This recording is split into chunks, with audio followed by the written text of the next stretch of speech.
بادشاہ نے بھی ملکہ کو اس سے ملنے کی اجازت دے دی۔ اسی اثنا میں جب بھنگی کو اس بات کا احساس ہوا کہ اب تک وہ دل سے نہیں بلکہ صرف دنیاوی مقصد کے تحت ہی اللہ اللہ کر رہا تھا اور اللہ کے پاک نام کا ورد کر رہا تھا، لیکن پھر بھی اللہ کی رحمت اس پر اس قدر ہے کہ لوگ اسے اللہ والا سمجھ کر نذرانے پیش کر رہے ہیں۔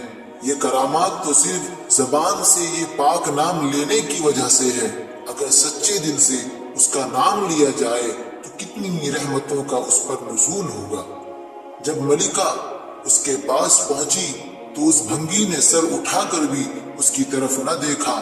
بھنگی کا یہ رویہ دیکھ کر ملکہ مطمئن ہو گئی کہ کوئی تو اس کی وجہ سے اللہ کے قریب ہو گیا، اور وہ روتی ہوئی واپس اپنے محل میں چلی گئی۔